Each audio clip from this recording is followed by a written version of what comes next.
donde vemos que alrededor de 2 millones de personas han reducido su consumo de alimentos en el último año. Vamos a pasar a otros temas. El económico tampoco escapa de nuestro contexto. Hay una...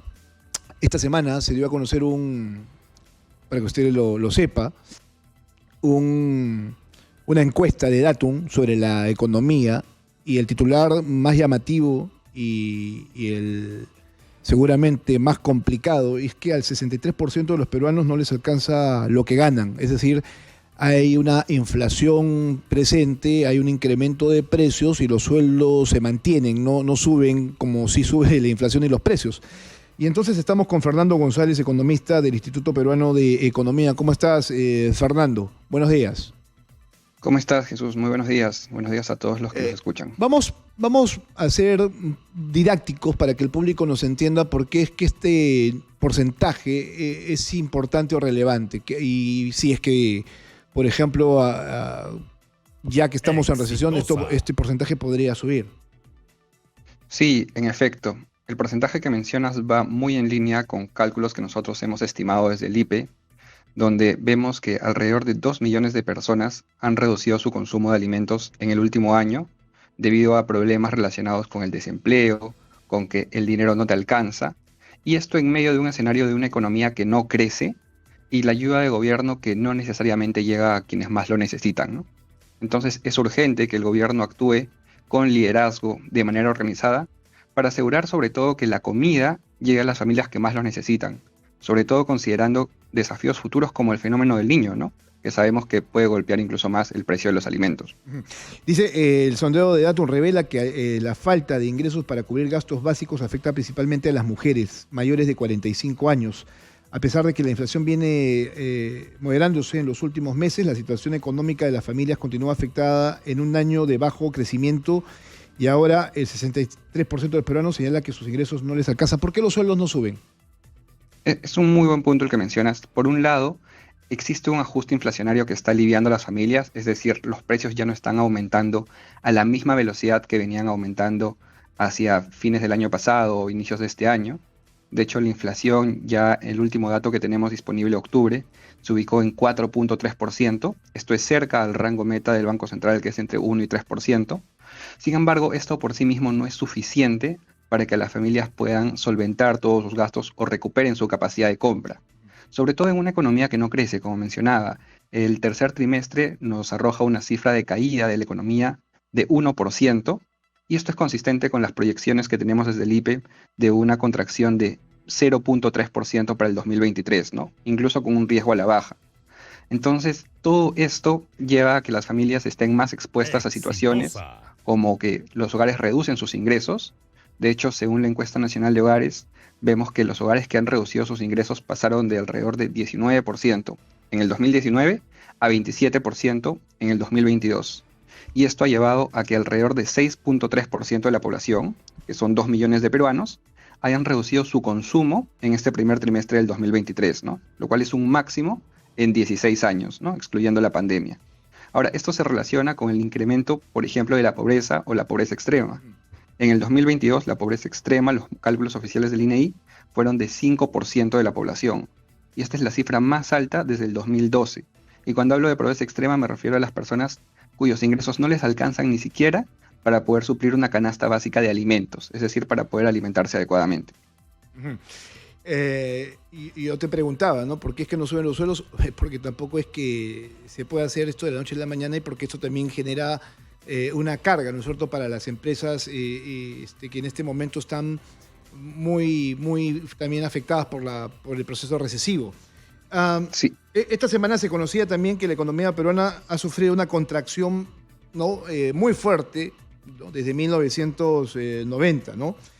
Y se señalaba que es uno de los peores momentos, ¿no?, excluyendo la pandemia, en septiembre. El PBI se contrajo 1.29%, el segundo peor resultado del año. Es el cuarto trimestre y podría tener una recuperación moderada, se dice, ¿no?, que esa es la proyección, que en el cuarto trimestre se podría tener una recuperación moderada, pero es probable, ¿no?, llegar al 1.1% estimado por el mes para el año que ya está terminando, que es el 2023. Sí, claro, para ser más concreto con tu pregunta respecto a por qué no suben los sueldos, es muy difícil que suban los sueldos cuando la economía no está creciendo, cuando la inversión privada está en negativo, porque es la inversión privada el motor que va a dinamizar la mayor creación de empleos Exitosa. y mayor creación de puestos de trabajo de calidad. Ahora, este año, si bien estamos con tasas negativas y como tú mencionas, se ha hablado incluso de una de las recesiones más extensas desde inicios de los 90, en realidad todo viene desde un proceso anterior, alrededor del año 2015, 2016, donde la economía ya viene desacelerándose progresivamente desde aquel entonces, después incluyendo la pandemia, incluyendo los fenómenos climatológicos, las protestas sociales, toda la incertidumbre política que hemos tenido todos estos años, ha exacerbado mucho más. Pero el problema de fondo es un problema de que la productividad, es decir, la capacidad que tiene la economía de producir más, se ha estancado. No hay motores que puedan reactivar esta productividad y con estos motores me refiero a temas como la educación, por ejemplo, capital humano, como infraestructura, como instituciones sólidas, es decir, que las reglas de juego estén claras, saber que se van a cumplir las leyes, como tecnología, etcétera.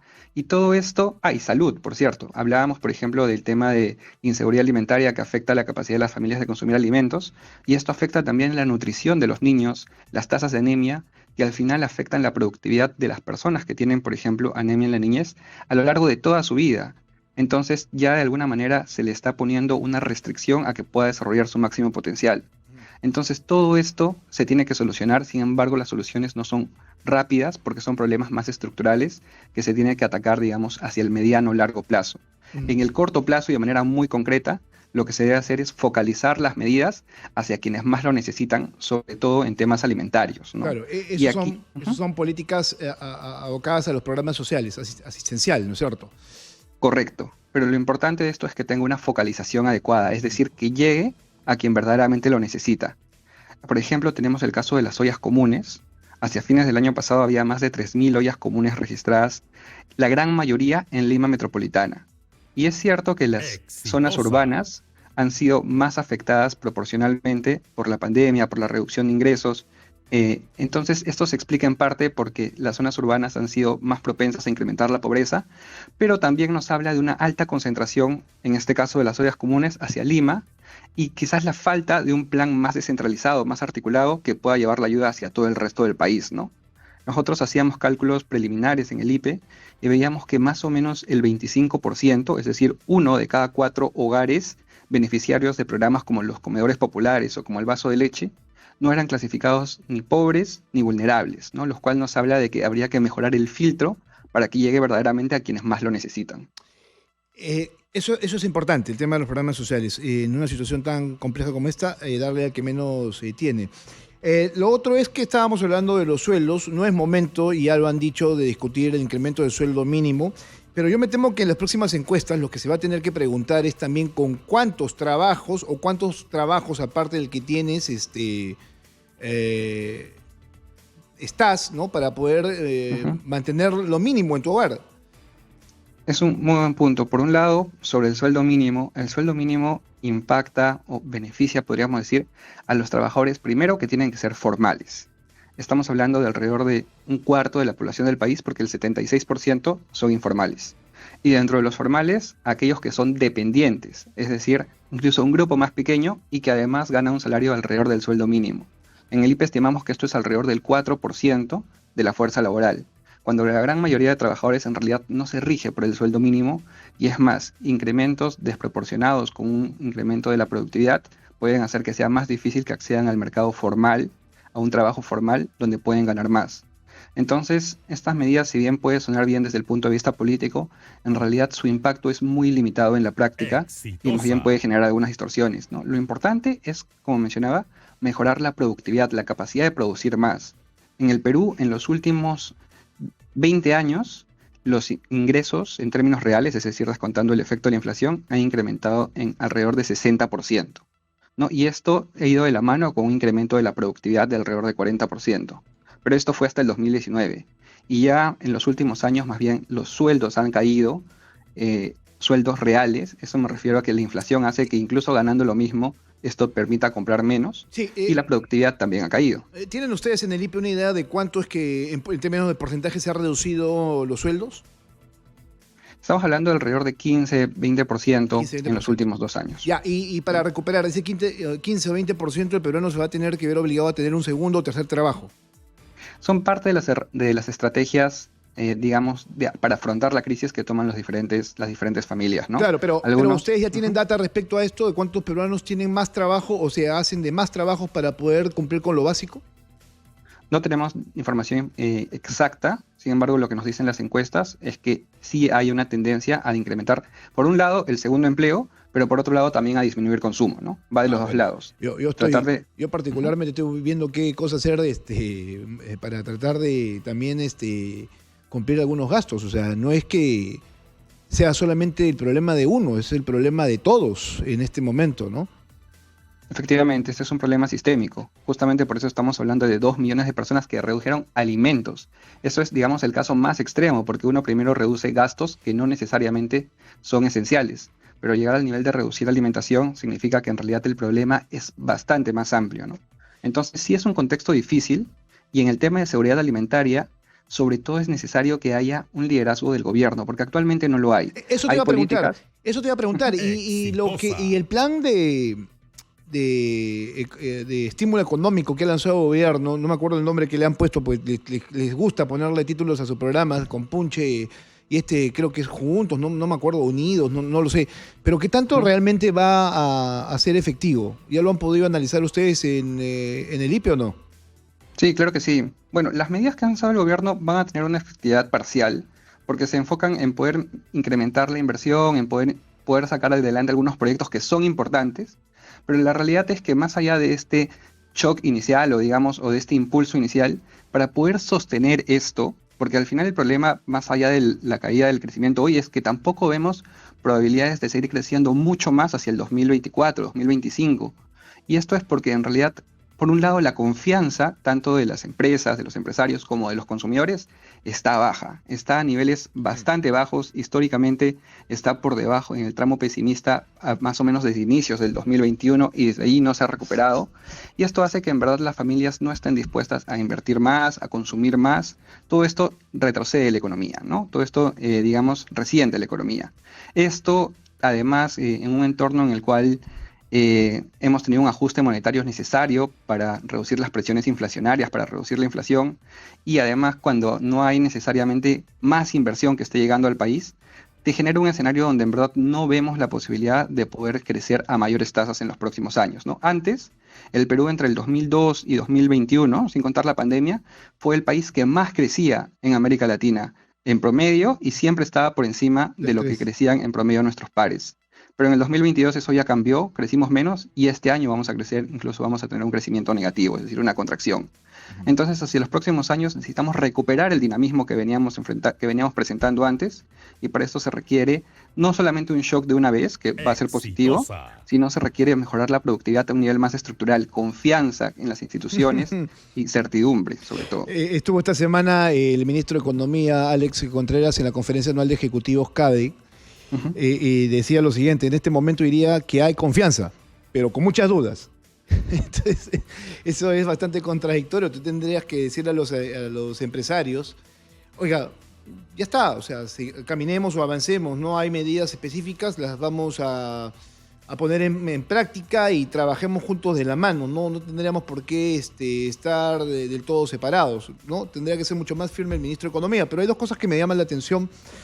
Bueno, no me llama la atención, sino que lo noto cuando se le hace la entrevista y se le pregunta. Se plantea un segundo crédito suplementario además de las 25 medidas que lanzaron. Dice, no, este año ya creo que agotamos todos los créditos suplementarios. Ya hay uno en este momento para el desarrollo de estos 25 puntos, ¿no?, del plan que han Ujú. lanzado. Y le preguntan también, ¿el próximo año se brindarán bonos en el primer semestre considerando el fenómeno de El Niño? Dice él. Este año hemos duplicado los ahorros fiscales. Se habla de que hay un exceso de gasto, pero estamos manteniendo las reglas fiscales. Yo me temo que el tema de las reglas fiscales en cualquier momento va a ser materia también de discusión por parte del Ejecutivo, si es que se mantienen o finalmente se afecta también esto. Sí, efectivamente. Actualmente es todo un reto, va a ser un reto tener que cumplir a la meta fiscal de este año, pero lo que sí es cierto es que es importante mantener esa estabilidad porque esa estabilidad es la que le ha permitido al Perú lograr todo este crecimiento en los últimos 20 años.